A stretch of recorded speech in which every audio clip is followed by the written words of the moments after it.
Monday. I didn't have my van to defrost this morning.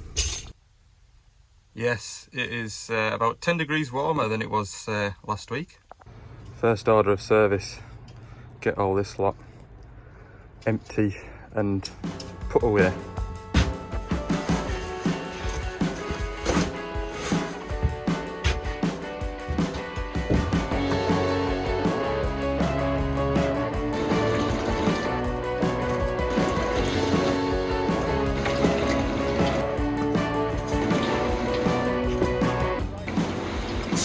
Right, there we go, 180 litres of oil gone. So in today's video we're gonna finish that digger off over there and that one there, and all I really need to do with that one is take it over to the wash. I believe there's a valeting company, they're gonna wash both the machines off today, so I just need to take that one over to the wash, and when the 27's finished I'll take that across. I need to, once that's been washed, put all the buckets that need to go with it, otherwise someone will end up pinching the wrong bucket. So that's where I store all the empty drums, and that goes up to our Dumfries yard where they all get recycled properly. So today's video is probably going to be a bit of a slower paced video today because I'm waiting on parts for jobs coming up this week, and I've also got a lot of paperwork. Paperwork, it's all done on a phone now, but all those jobs I did last week, they all need written up. But that means that I will answer some of your questions that I've seen crop up on YouTube. I've not been the best at responding to them over the weekend, and the reason for that is my internet at home has been an absolute pig. So the video that you saw on the weekend there, which was the last 2 days of work from last week, I started uploading that video onto YouTube on Friday night, expecting it to be uploaded during the night and ready for release at 5 PM on Saturday. However, I think it had only got to about 30% by Saturday morning, so I stopped it, deleted it, restarted it for upload, and by Sunday morning it still hadn't uploaded. So I got totally fed up, put my phone in my pocket, went away for the day with the kids. We went sledging, we had a great time, and in a field in the middle of the hills with 4G signal I uploaded the video in about 25 minutes. BT's broadband sucks. And that brings me on to the content of the last couple of videos. So some of the time lapses you see haven't got any music behind them, and that is because there is a copyright claim against them. Now what I'd normally like to do is once the video is uploaded, that's when you find out whether or not you've got a copyright claim against the video, and it gives you the option to mute the music. And what I'd like to do is pull the video off, re-edit it with some different music and try again. But because it takes so long to put a video onto YouTube, I just end up having to mute the music that is got a claim against it, and that sort of spoils the video a little bit. So you just have to bear with me while I find out on this new editing app that I'm using what music is good and what music I'm not allowed to use. So this is for the benefit of new viewers that have just joined us, or maybe people that have joined us a while ago and I've never really explained it. As you know, I work for Gordon's Construction.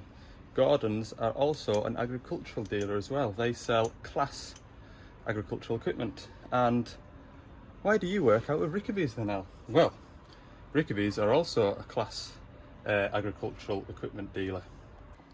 So when I first started with Gordon's were awarded sort of this area here.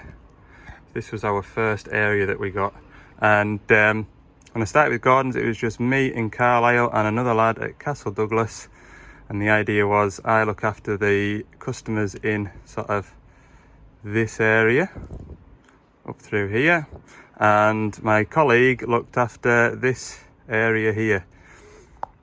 So he worked just the same as me. He dealt with his own customers in that area and looked after the machines that the salesman for that area sold, as I do down in Cumbria. But the closest depot that Gordon's have to Carlisle is here in Dumfries, which is now where we stock all of our new and used machines, which is here in Dumfries. So I needed a place to, at the time, PDI all the machines that go into this area. And Gordon's and Rickaby's have a close working relationship, and we have Rickaby's horticultural equipment service department based out of our Castle Douglas depot to look after golf courses and things like that, right up the southwest coast. So the favour was returned, and I can have access to workshop space here at Rickaby's at Carlisle for any workshop jobs and PDI jobs. And we've also, as you've seen, got a parts department here too. Then after about a year and a half, 2 years, we were awarded sort of that area there, the central belt. And with that, we took on 2 extra mechanics, and I think we took an extra mechanic on at Castle Douglas as well. So we have 2 lads based out of our Straven depot here, which is pretty close to Glasgow, and they kind of look after the central belt through here. And then we've got lads that run up into Argyll and Bute and bits like that from Castle Douglas to service those customers in that area. Now, was it the beginning of last year we were finally awarded the whole entirety of Scotland. So we've got a lad that's based in Inverness and another lad that is based in, I think Inverness is more there actually, and another lad based in Perth. So at Castle Douglas we have 3 vans on the road, and we've got a couple of apprentices there, as well as 3 dedicated staff to do PDIs. So all PDIs other than what's in stock at various depots gets PDI'd at Castle Douglas. And then, like I say, we've got 2 lads at Straven and 2 lads up in the Highlands, and me down here in Carlisle. So hopefully that answers 2 questions in one. Why do we work out of a Rickaby's yard, and also how many mechanics, plant mechanics we have to cover this area. So just in time really, while we're talking about staff that work on the service side of Gordon's construction, my salesman's turned up, Doosan Darren. So this is Doosan Darren, and so Darren sells all the machines that I go and look after, and me and Darren talk very regularly about what he's sold, where we need to go. Sometimes he gets service problems and he'll patch them through to me. So we work well as a team, don't we? We work well for a long time. It's myself, Darren on sales, and Dan in the parts department, and we kind of keep this little area going, don't we? It's our area, and has been our area for probably the last near enough 20 years. We've been messing about with Doosan, now Devlon, previously Dale. So yeah, me and Ali's worked together for 15 years maybe. Yeah, easily, yeah. So I've seen him grow from a young boy to a top mechanic and a father. And everything in between. I've seen Darren get less and less hair on top. Apart from everywhere else, it just seems to, as you get older, it disappears from the top and goes everywhere else. Oh, yeah, this is a family show, Darren. No, but we work well together. Got a good area, got a lot of good loyal customers that we've kept for 15 years, I'm guessing now. Yeah, easily, yeah. And you've got that relationship with them now where they can just pick up the phone to you and say, oh, I could do something a little bit bigger than what I've got. And 9 out of 10 times now you're putting machines into a customer's yard that sort of they haven't necessarily even seen before. They just trust the backup and the sales from. It's all about Gordon. trust. It takes a lot of years to build the trust up. If you think customers are spending anywhere from 20 grand to 200 grand, then they've got to trust what you're selling and what you're telling them. Yeah. And then I've always said I'll sell the first machine, Ali and the service team carry on the sales, because if the sales is sales, you sell a machine, but if you can't back them up, then somebody else ready to jump into the mix. So we try not to let that happen. Hence why Ali does such a good job, and we keep customers and get a lot of new customers as well by word of mouth. Yeah. Products are good, service is good, like I say. So we just work as a team. It's not any individual superstars. It's just a team effort, and it seems to work. And that goes for the service department as well. What you see in these videos is what I'm doing, but I can guarantee you that the lads that are working in the other depots are doing just as good a job as what I'm doing. It's just I'm the one that's stupid enough to pick up a phone and put it on YouTube.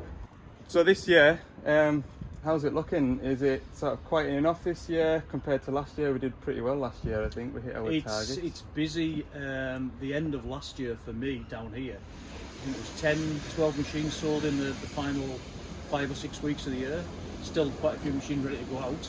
Inquiries are coming through, there's a lot of contact being made with customers. Everybody seems to be buoyant. House building and forestry, I think this year we'll see a massive boom. Talking to various customers that we've got, they're very, very excited about this year, for what's going to happen. And just I'd like to make a point, I'm not a pain in Ali's side. Even though I hear on all his YouTube videos, the salesman. But no, at least you can put a face to a salesman. You know who to avoid now. Those salesmen tend to get bad press, but you do get pushy salesmen, you get ignorant salesmen. I tend to be the opposite end of the scale. I'll answer your questions, I'll get your quotes, but I won't chase you up unnecessarily. I'll send you the email with the quote. I'll make a phone call to you. Have you got the quote? Then you know where I am. It's not a push. It's not hard sell. I know that you need things. You know where I am, and it works that way. It's the best way. So there you go. If you are watching these videos and you're in that orange area that I've just shown you on that map, don't hesitate to give Darren a shout. He'll quite happily either put you onto a sales representative that's closer to your area, or quite happily give you a ballpark figure of where we want to be with machines and things like that. And yeah, we're looking for trade-ins as well, so if you've got a machine to trade in, don't forget that we'll happily we're a big take them aftermarket for second-hand machines. Not everybody can afford a new machine or necessarily needs a new machine, so good second-hand machines are always hard to come by. Half decent, low-hour, 3-4 year old is what we're looking for. And new machines, we've got stock of everything that you're going to need, from 1 ton up to 35 ton in stock, shovels, ducks, ADT trucks. So we've got everything at the moment. So if you do need anything, give me or one of my colleagues a shout. First breakdown of the day. All the way across the other side of the yard too. There's a fella coming in to collect this digger to go and try out at a customer's. So it didn't start, even though the isolator was off. Now it didn't start before Christmas, and I got it jump started, I think, from what I remember. Yes, and I let it run for a morning. So I don't know why it didn't want to go today. Anyway, it was isolated. I'm just going to change the battery out down here.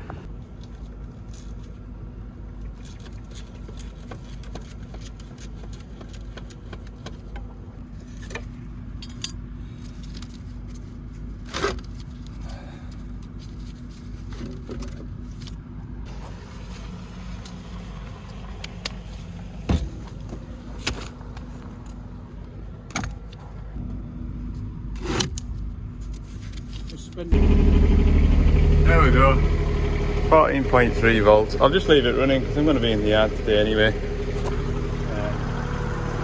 let that run and warm up. It hasn't been running for weeks and weeks. The valeters have just turned up. I would imagine they're going to want that forager finished first before I start dumping diggers in front of them. So we'll go into the workshop and get that 27 done. Okay, so we're going to finish this 27 off. And that brings me on to the third question of the day. Why don't machines come with green beacon wiring already there for you to just plug into? Well, that is because the UK is super helpful with all the health and safety requirements, and it's only the UK that requires a green beacon on building sites and other sites. So a manufacturer of equipment like this, would they go to the effort of putting extra wire in just for one so-called customer, the UK? Probably not. And I know it's just an extra bit of wiring, but the rest of Europe, their customers don't want to pay for wiring that they're not going to use. Having said that, from 14 ton and above, the wiring is actually there, because when you sit in the seat now of a 140 and above, loading shovels, dump trucks, as soon as you sit in the seat, it tells you to put your seatbelt on.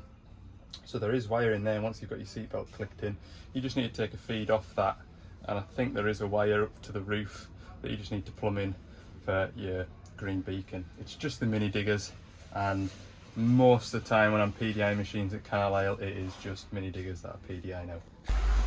So I've got the wiring tidied up in behind here now. I'm just going to put this all back together, and then we'll finish at the back of the cab there, putting the beacon and pole on.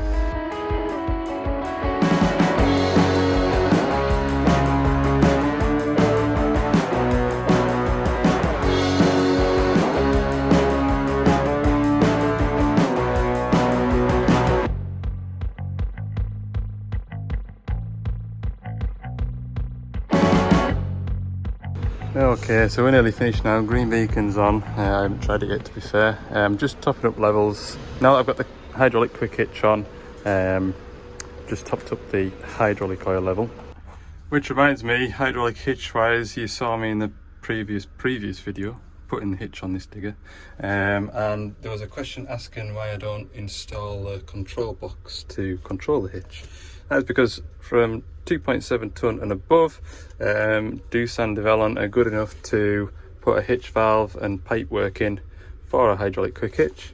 So the hydraulic quick hitch is operated off this switch in here, and it's all done through the machine. So all we need to do is fit 2 pins and 2 pipes, and we've got a hydraulic quick hitch. We did used to have to fit full quick hitch kits, generally like Geeth or Whites or whoever you get your hydraulic hitch off.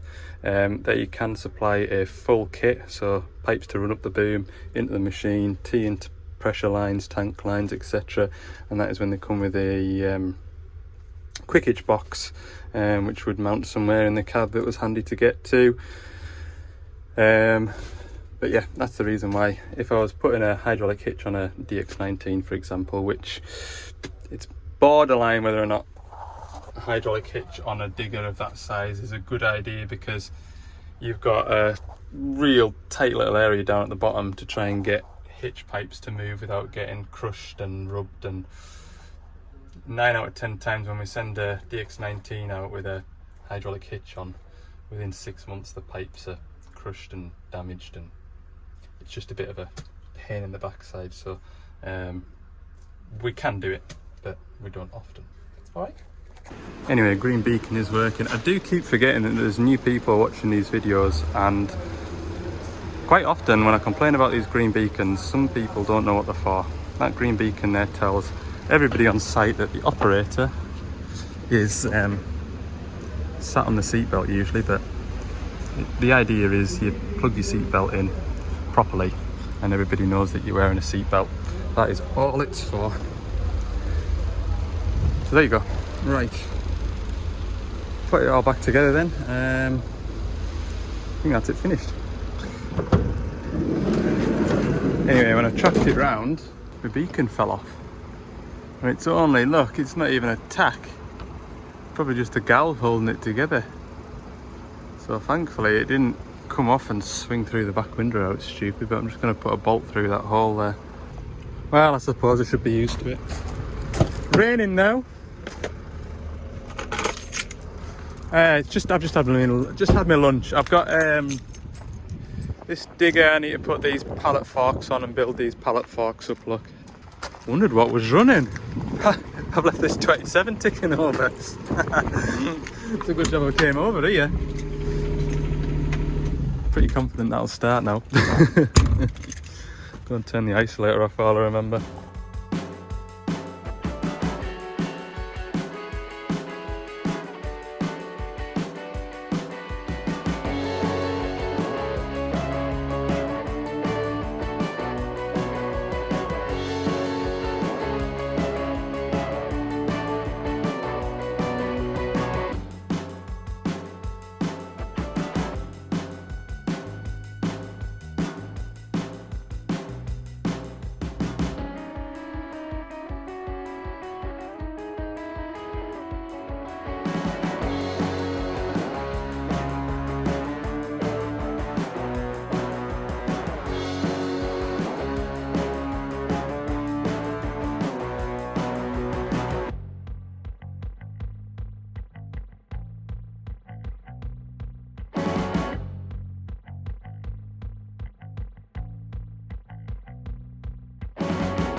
Right, we'll leave this here for washing.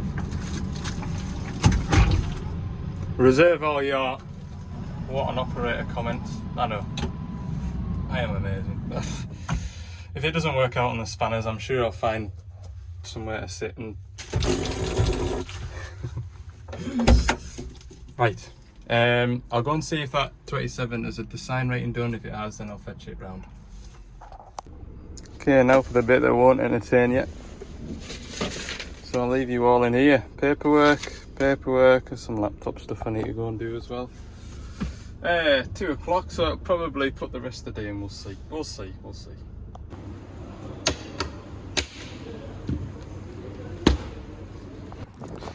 Right, that's paperwork done.